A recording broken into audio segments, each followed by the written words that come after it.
Minsan nga, umiyak ako sa labas. Tapos tinawag niya ako, umiyak ka. Kasi ayaw ko magpakita sa kanya. Tanging kasama ko sa tuwing iiyak ako na hindi pwede makita ng mga anak ko at saka ng asawa ko, CR. Yun ang naging kakampi ko sa lahat ng oras doon, CR, sa loob ng CR. Paggabi, nakahigo ko ito.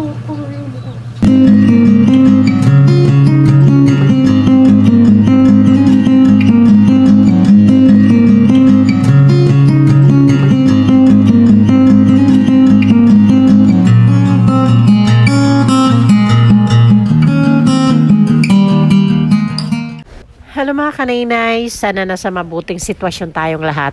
Kahit gaano kainit yung araw, grabe talaga. Sobrang galit na galit si Haring Araw mga kanainays. Andito kami ngayon naglalakad papunta po sa bahay ni Tatay Richard Bersamin. Bibisitahin po natin siya dahil may nagpapahatid po ng pagmamahal sa kanya. Samahan nyo kami mga kanainays. Hindi, ako lang. Sanay kami magbukas ng ganito eh. Gunting nga, gunting. Akala ko ba sanay ka? Mahigpit eh. Ay, ano kay Richard Dito yung kuhan? Ano na mo, silver buto niyan eh. Ano yung sa tingin mo yung laman nito? Makahimas ka man lang dyan, oh. Sa akin, yung sinabi sa akin ni Sino? Mana, Sino yun? Sino? Airbid ba yun? Ay, mali. Mahina. Pang-araw-araw mo ito nagamit. Ay, pang araw-araw. Ay, silver buto niya talaga. Ano? Sa tingin mo? Ano, pang araw-araw? Ay, Pahula. Gamit to kapag humihiga. Gamit. Pag umihiga, unan. Hindi. Ikaw, ano? Gamit pag umihiga? Kamay. Ito, pwede to siya sa tubig, pwede din siya sa lupa. Sa tubig. Salbabida. Ha? Waterbid. Ha? Waterbid. Ay, hindi waterboard. Mayroon pang tubig dito eh, bukal eh. Masakay eh. Oo, yun pala yan. Mahirap pa siya. Galing na nga natin. Oy, English. Ay, pasa ko dyan, English eh. English, ayan o. Ito po ay Durabim. Durabim. Durabim standard. Standard. Yung level niya standard. Standard lang. Hindi siya Pwede local. siya sa lupa, pwede siya sa dagat. Oo. Ay, parang salbabida nga. Salbabida. Ano ba to? Sige. May plastic. Shoutout sa Prigil, no? Pinahirapan mo kami, Prigel ha? Ito. Ano siya? Kumot. Kumot. Blanket. kailangan nyo ng ano jam? Richard, ang kapal. Kailangan nyo ng, meron ba? Tabang? May kasama bang pang ano? Ano to? Ay, parang simipong. Wala? Dyan na mismo. Yung Walang gagawin ni kasama. kay Richard, maghapon, iihapan niya. Kaya, May paano yan eh. Wala ba? iihapan niya maghapon to. Wala. Nasaan pang-ihip nito? Wala. Bakit wala? Wala lamang pang-ihip. Oy, Prigel. Prigil, shoutout. Nasaan na yung bomba? Papahirapan mo pa si Richard. Ako na lang yung iiyak. Makabayat siya. Para may hagit siya. Grabe nga hangin. Ayan kay Richard, no? Ay, grabe. Airbed siya. May pang ano yan, bakit wala? Di, tubig di yata ding nilalagay dito. Pwede siguro. Mantika. Ayan. Paano ihipan to tama? Sa Compressor. Ha? Tatlo kayong malalaki eh. Oo nga. Ano gagawin natin? Ngayon, hindi niya tayong tumagilid mag-is. Tsaka yung naikwento mo sa akin na matik na siya mabulunan, di ba? Mahirap yung ganun. Ngayon, natabi mo siya, anong sabi mo sa asawa ko?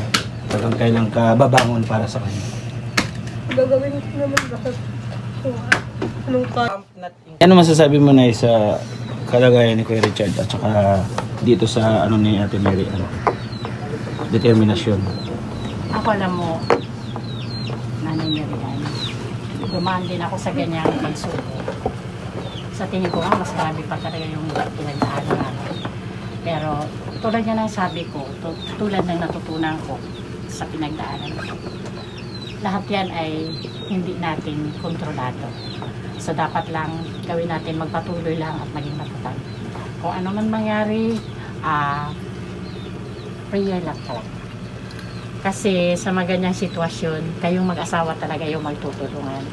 Lalo na ikaw ngayon ang lakas ni Tatay Richard. Kasi dadating tayo sa point na yung mga anak natin, labas talaga sila pagdating sa ganitong sitwasyon. Lalo na yung sa'yo, maliliit pa. Ako siguro ang pinakaswerte lang sa akin nung time na yun kasi malalaki na yung mga anak ko tatay. Graduate na yung isang anak ko. Yung dalawa malalaki na din. Sa inyo kasi nakita ko maliliit pa talaga eh. So, sobrang ano yung nakikita ko sa inyo. Nakikita ko yung struggle sa pamilya mo. Pero ganun pa rin, pakatatag ka lang. Kasi sa ganitong sitwasyon tayong mga nanay ang dapat maging matatag sa lahat ng oras. Minsan nga, umiyak ako sa labas. Tapos tinawag niya ako, umiyak ka. Kasi ayaw ko magpakita sa kanya. Alam mo ba kung nung panahon na yon, ang tanging kasama ko sa tuwing iiyak ako, na hindi pwede makita ng mga anak ko at saka ng asawa ko, CR. Yun ang naging kakampi ko sa lahat ng oras doon, CR, sa loob ng CR. Paggabi, nakahigo ko, tutulog yun. Alam ko yan. Adin din. Pinagdaanan ko yan. Pero kailangan pa rin natin maging matatag para sa mga anak natin. Okay, Kuya Richard din. Kapit lang kayo mag-asawa. Importante, andyan ka sa lahat ng oras sa kanya. Yan ang pinaka-importante. Lahat ng oras na kay Tatay Richard. Kapit lang ka naman. Ayun. Thank you, Nay. Richard, ha? Maraming salamat at isang motivation speech para lumakas loob yung kay Richard. Mas lalong doon umusbong pa yung love ng bawat isa. Yes. Kaya nakaka-proud. Meron kami na interview na kagaya nung dito, di ba? May sakit siya, iniwan siya ng asawa. Yung kanyang asawa sumama sa ibang lalaki. Yun ang pinaka. Pero nakaka-proud si Ate Mary Ann. So much. Nanay Mirian, sa ngayon, sa tingin mo, ano yung pinakakailangan yung tulong sa sitwasyon nyo ngayon? Gusto ko sana kahit kunti po Puhunan sa pagtinda. dito sa inyo? Pag ilalako ko lang Ilalako mo? Ano, mga ulam? Ano yun? ang ulam po. Pwede ka magluto-luto ng ulam Yung tapos mga ilalako frozen mo. po. Sa tingin mo, magkano naman yung pinakakailangan mong puhunan sa ganong hanap buhay? Nakahiya naman pong mag-demand. Hindi, okay lang kasi at least may idea yung mga sponsor na gustong tumulong Kahit 5,000 lang po malaki. sa mga ganong luto-luto, 5K Frozen kailang. product po, dress chicken.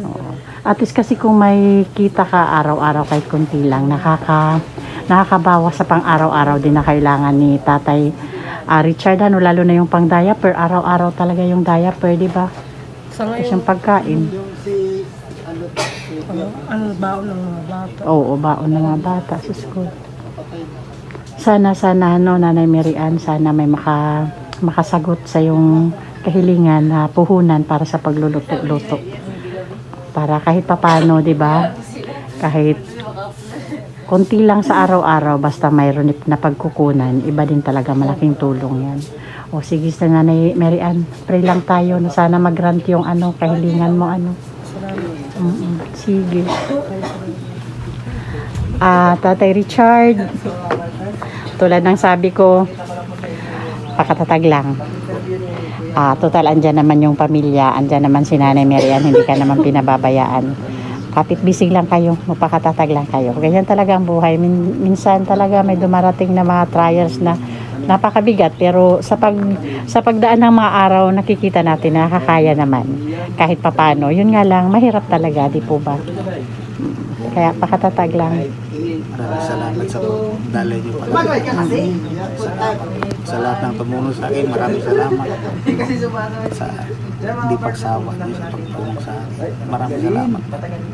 Ilang taong ka na sa May 28, di ba birthday mo? Ngayong buwan na. Ilang taong ka na yan, Tay Richard? 36. 36? Napakabata pa talaga ni Tatay Richard. Okay, mga kanay-nice, abangan natin ang magiging ganap ng birthday ni Tatay Richard.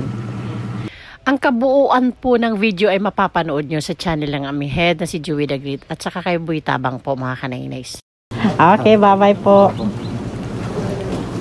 Siya nga pala, para lang po sa kaalaman ng makakapanood ng video na to, si Tatay Richard Bersamin po ay nadisgrasya po sa kanyang motor. Kaya po hanggang ngayon, 4 years na po, hanggang ngayon bedridden na po siya at pabalik-balik na lang po sa hospital. Pauwi na kami mga kaninays. Gusto ko lang mag-thank you sa ating mga butihing sponsors. Manay Tiri Anderson, Ma'am Hawaii, Miss Irene Biswilan, Ate Joveta Villesa Tejero, Sangkay Ima Vlog, Ma'am Marcelina Fedorowicz, Sis Bit Jones, Manay ng Bicol, Sis Selena Barbosa, Ma'am Chari, Ma'am Janet Galvan Salazar, and Ma'am Hayats. Thank you so much po sa inyo. At syempre po, pasupport na din po ng The Great Team Moraynon, headed by Joey the Great, at ang mga members po, Boy Tabang, ang inyong lingkod, Kanay si Edna Condor, Yansky TV, Baby Mix Vlog, and Biyaheng King po. Thank you so much po. Giant buay. Mga kanay-nays, look. I've got a giant buay. Sa amin na bula.